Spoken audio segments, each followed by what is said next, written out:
ගමරාලේ යන්ට එපා.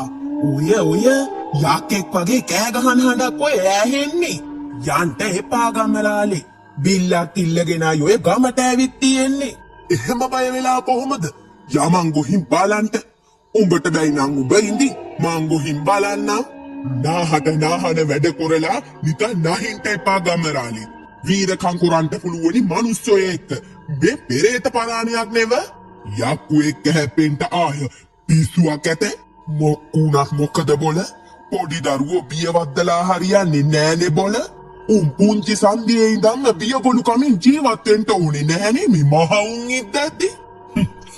පුංචි සන්දියේ ඉඳලම ඉගෙන ගන්න ඕනේ බං. ගම්වල ඔය මහවුන් වගේම ජීවත් වෙන්න. අයිය හක්තිය තියෙන මිනිස්සු වගේ උන් ජීවත් වෙන්න ඕනේ. පොඩි උන් ඉගෙන ගන්නේ මහවුන් දිහා බලන් බොල. මහවුන් මෙහෙම ඇඳයට බියගොළු කමින් රිංග ගත්තහම උන් කාගෙන්ද බොල නිර්භීතකම ඉගෙන ගන්නේ? ගමරාලේ එක්ක වාද කරන්ට මට බෑ. ඇරත් අනේ මන්දා කවුරුත් මේ පැත්තට යන්නේ නෑ ගමරාලේ. අරහල අඩි 10ක් විතර උස කළු යකෙක්. කිරි අපේ ඇස් දෙක ගොඩ කලොඩි දෙකක් වගේ.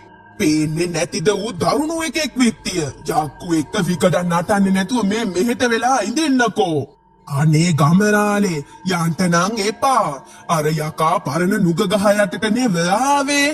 අනේ හාමිනේ ඔහෙවත් කියා දෙන්නකෝ මේ ගමරාලට ඒකේ තියෙන බරපතලකම. මම කිව්වා කියලා අහනවද බං කළුවෝ? අර ඇහෙනවද? ගම්මු සේරම දොරවල් වහන සද්දේ. ඔහෙත් මේ ගෙට වැදිලා ඉන්නකෝ. මේ ඇහුණද උඹලට? මේ ගමේ ඉන්න හොඳම තෙරුම්කාරයා කවුද? මට ඌ එක්ක තරගයක් ඕනේ. නැත්තම් මං උඹලා එක කාලා දානවා. කවුරුත්ම ඉදිරිපත් වෙන්නේ නැහනේ. මේක අපේ ගමට කරන ලැජ්ජාව. මං යනවා වෙච්ච දෙයක් මට වුණාවේ. නැත්තම් මූ අහිංසක මිනිස්සුන්ව බිල්ලට ගනීවි. මම මේ ගමේ ගමරාල බොල. මෙහෙම මේ නැට්ට හංගගෙන ඉන්න කුක්කෙක් වගේ හැංගිලා ඉන්න මට බෑ. අනේ ගමරාලේ හිතුවක්කාර වැඩ කරන්ට යන්න එපා. පණට ආදරයක් තියෙන යන්න එපා ගමරාලේ.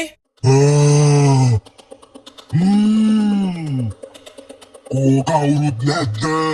අනේ ගමරාලේ යුගේ ගෝර නාඩුවට මගේ මුළු ඇඟේම කිරිපුලා යනවා. බය නොවී ඉන්න හාමිනේ. අනේ ගමරාලේ යක්කු එක්ක මොන තරඟද?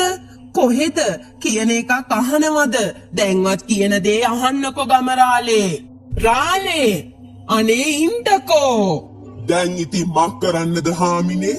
මොකද වෙන්නේ කියලා බලා ඉන්නෙමු. එහෙමයි කියලා ගම්මුන් එක පිළිගන්න ඉඩ දෙලා නිකයින්ට පුළුවන්. කොච්චර කිව්වත් ගමරාලා අහන්නේ නෑ හාමිනේ. මුන්දෑට කියන කටහන්න අර ගලේ උලා ගත්තනම් මීට වඩා හොඳ. කොච්චරවත් කිව්වත් අහන එකක්ද?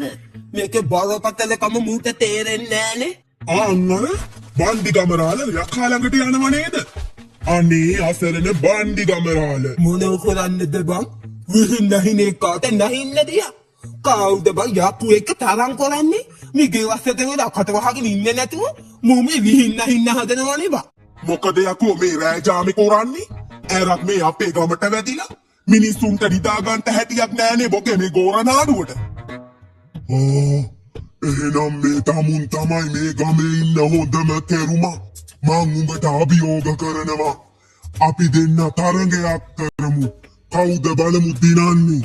දිනන කෙනා මං වුණොත් මං හැම පෝයකටම එක බිල්ලක් බැගින් ගන්නවා. දිනන කෙනා ඔහේ වුණොත් මම මේ ගමට ආයි කවදාවත් එන්නේ නෑ. ඒ වගේම ගමේම උදවියට ඇති වෙන්න හැම පෝයකටම කුරහන් මනු 2 ගානේ ගෙනත් දෙනවා. හොඳ කියමු බලන්න එහෙනම් ඔහේගේ තරඟය මොකක්ද කියලා මේ මිනිස් පරාණයක් එක්ක. මේ නුග ගහ එකපාරින් කපන්න ඕනේ. කවුද මුලින්ම කපන්නේ? ඌ තමයි දිනන්නේ. අප්පද බොල මේක විශාල ගහක් නොවේ. මං කොහොමද මේක එකපාරින් කපන්නේ?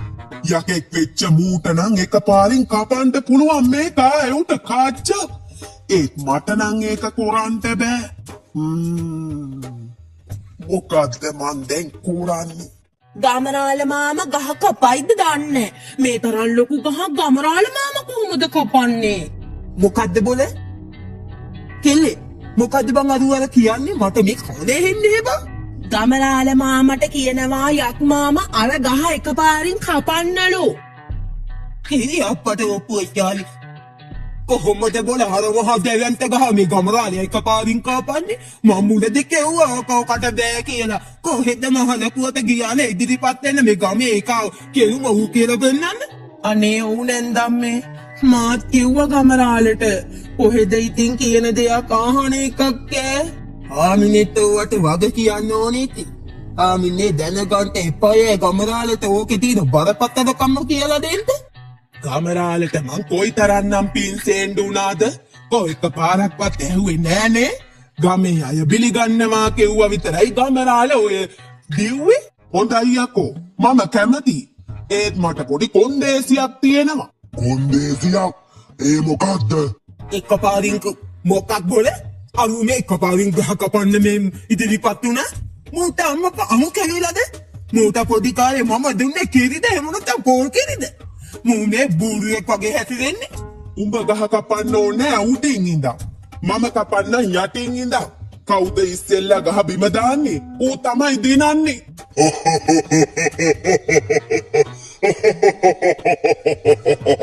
ඒක හොඳා. මම උඹට වඩා විශාල නිසා මට ඒක තවත් ලේසි. මම ගහ උඩට නැගලා එකපාරින් ගහ බිමට පතබාවනවා. මේක දිනන්නේ මම බොල. හොඳ. එහෙනම් එළිය වැටෙන්න කලින් අපි පටන් ගමු. හැබැයිට යක්කු එක්ක තරම් කරන්න අපේ බන්දි ගමරාට පිස්සුද හැබැයිට? මේ ගෙදරට වෙලා ඉන්නේ නැතුව සූර්යා වෙන්න යනවා. ගමරාල පුතා ඉදිරිපත්නේ නැත්තම් යකාපියෝ බිල්ලට ගන්නවා සහතිකයි. අනේ අපේ බන්දි ගමරාල පුතා හිත හොඳ මිනිස්සයා නේද? ගමරාල පුතා අපි හැමෝම වෙනුවෙන් උන්දගේ ජීවිතේ දෙන්න ඉදිරිපත් වුණා. ගමරාල මාමා හරි පව් නේද අම්මේ? ඔව් පුතේ ගමරාල මාමා හොඳ නිසායි අපි වෙනුවෙන් යකා ළඟට ගියේ. එකා බිලිගන්නවා කිව්ව නිසා ගමරාල මාමා අපිව බේර ගන්නයි ඒ වෙනුවට ගියේ. ඔන්න තරඟය පටන් ගත්තා. යකා දඩිබිඩි ගාලා ගහට නැගලා ඌට තිබුණු සේරම ශක්තිය දාලා පොරවෙන් එක පාරින් ගහට ගැහුවම ගහේ ලොකු කෑල්ලක් කැපිලා විසි වෙලා ගියා. ගමරාලට මාව පරද්දන්ට බෑ. ඒත් ගමරාල කරන්නේ වෙනම දෙයක්. එයා පොරවාරගෙන ගහට ගහන්නේ නැතිව ගමරාල කෙලින්ම කළේ යකා ගහට නගින්න පාවිච්චි කරපු අත්තට පොරවෙන් ගහපු එක. යකා නැගලා හිටිය අත්ත මේ නිසා යටින් දුර්වල වෙන්න පටන් ගත්තා. මෙන්න යකා උඩින් කපනවා ගමරාල යටින් කපනවා. අපොයි මේ ගහ මහ ලොකුයි නොවැ. තාම ඉවරයක් කරගන්න බැරි වුණා. ඒකත් එහෙම දෙයක්ෝ. නෑ යකෝ මම නම් මගේ වැඩේ ඉවරයියෝ. මොනව බොල මොකක් කිව්වා? අනේ අපොයි මං ඉවරයි. ගමරාලයා මං ඉන්න අත්ත කපලා ඈ බොල ගමයෝ මම දැන් මොකද කරන්නේ?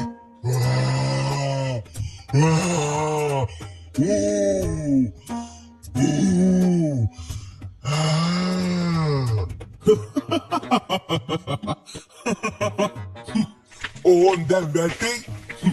තව ටිකකින් තෝ බිමට පත්ත බෑවේවි. අනේ අපොයි මං ඉවරයි. ගමරාලයා මාව පැරැද්දුවා. මං යනවා. මං ආයේ මේ පැත්ත පලාත එන්නේ නෑ. මං එන්නේ නෑ.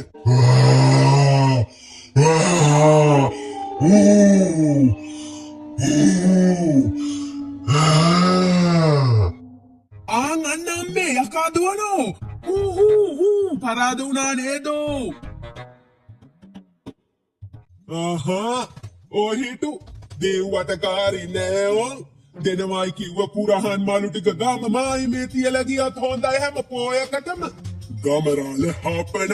ගමරාල දිනුවෝ. අපේ ගමරාල දිනුවෝ. අපේ ගමේ සූර්යාවෝ බන්දි ගමරාල. අපේ ගමරාල යක්කුත් එක්ක තරම් කොල්ලා දිනුවා එහෙනම්. රාලේ හරිම සූර්යා නෙව. ඒක නීතින් මම රාලේ එක්ක ආවේ. දැන් ඉතින් වර්ණනා ඇති හාමිනේ විදහට ගෙදර ගොහින් මට තේරින් ගිත්තක් වක් කරන්ටකෝ.